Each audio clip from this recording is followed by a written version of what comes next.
Today I'm going to show you how to make a soft wax using Carnuba.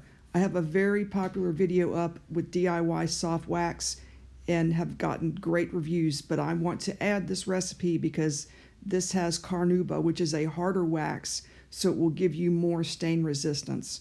Carnuba is also in many commercial waxes because it is a harder wax and it will give you more stain resistance.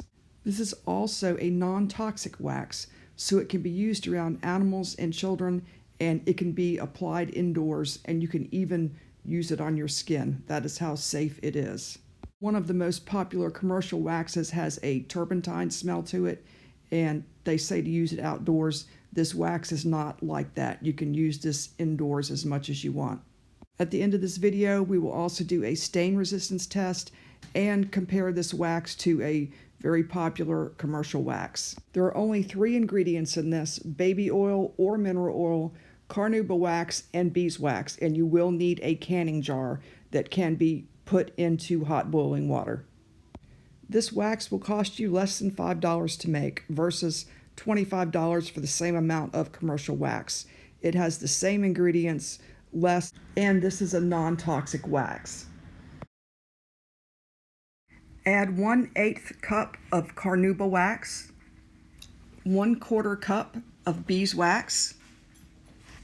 Lastly, add 1 1/3 cup of baby oil or mineral oil. And it will look like this. All of the pellets will be at the bottom of the jar. Using a tall saucepan, put the jar in there and then add water until it is about 1/4 inch below the level of the oil. If you overfill it, your jar will float, so be careful.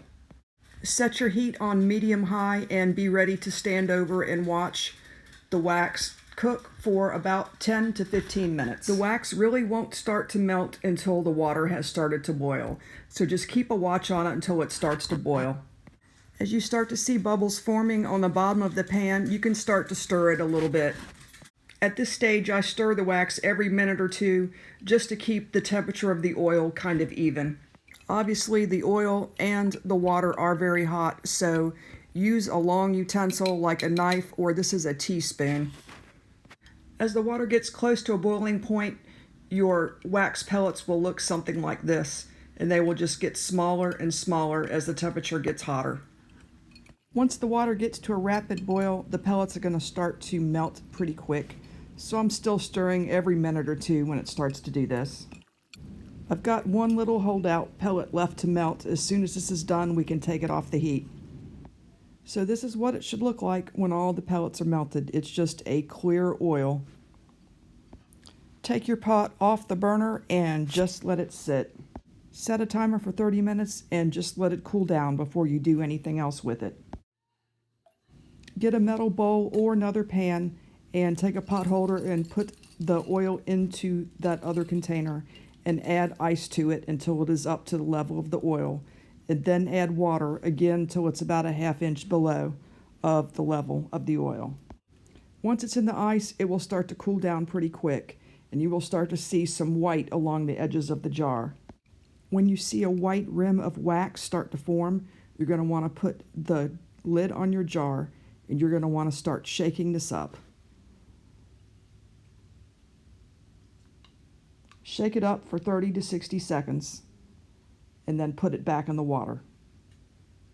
You want to come back every 2 minutes or so and shake it up again for 30 seconds. The reason we do this is because if you don't, when the wax cooled off, it would be somewhat separated and it would be not really usable for furniture. So you just want to make sure that it all stays mixed up, and as it cools, it will stay just this way. If it still moves when you tilt the jar, and it sounds like this,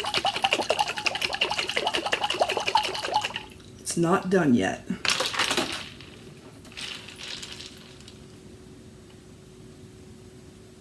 It is ready. No sound.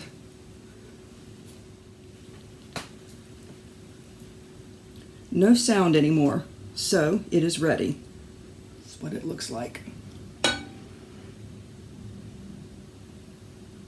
This is all the way cooled off. Down in the center, there are still some that is not quite as cold as the rest, we can take this out of the cold water and stop shaking it because it cannot be shaken anymore.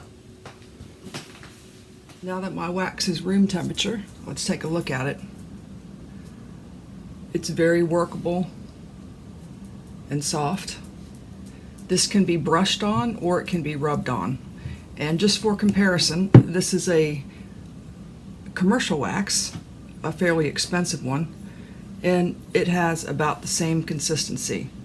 Now you'll notice that my wax is a little bit darker than this wax. Both of them have Carnuba. I suspect my wax has more Carnuba. You can make less Carnuba in your wax, cut it in half, and then add that much back in the beeswax pellets, and you will still have Carnuba and you will have less yellow. But it is surprisingly how little it changes the color. I like to use kind of a palette for my wax, but you can just dip it out of your jar if your brush will fit in your jar. If not, you can do something like this or put it in a wider mouth jar. So you can run your brush through this like that.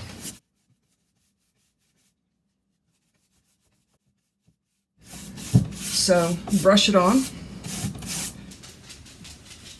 And then just like commercial wax, you just wipe off the excess. When you wipe off your wax, I recommend always using a cloth that is close to the color of your paint because fibers will come off your towel into your painted furniture. So black specks from a cloth would not look good on this. The biggest reason I don't buy a wax brush is because after you paint your wax on, you're going to wipe it off anyway. So what kind of brush you use to get it on there or in what manner you put it on really doesn't matter. It matters how you wipe it off. So I use a cheap paintbrush for wax. You also can use a cloth to wipe your wax on, which I actually prefer. I think it's faster and I like the control that I get, and I like that I can kind of do it. I can wipe it on and wipe it off at the same time. I've got wax on one side and dry on the other, so I can just wipe it as I go and I don't have to come back. I'm going to do half this dresser in wax and the other half I'm going to leave unwaxed so you can see the color change in the paint, if any, with this wax. I'm going to go ahead and put a little bit of this other commercial clear wax on here so we can see if it changes the color of the paint. It seems like there would be a little bit of a difference from the colors of the two waxes, but if there is, it's not very noticeable. I think because the wax goes on so thin, you don't really see the little bit of color that's in there. Here's what it looks like on the front. The right side has the DIY wax and the left side does not. And again, the color looks pretty close to the same. Just has some shine to it. Thank you for watching. Please don't forget to like and subscribe and leave a comment. If there's a video you would like to see, please send me a message or post in the comments and maybe I will do it. Thank you.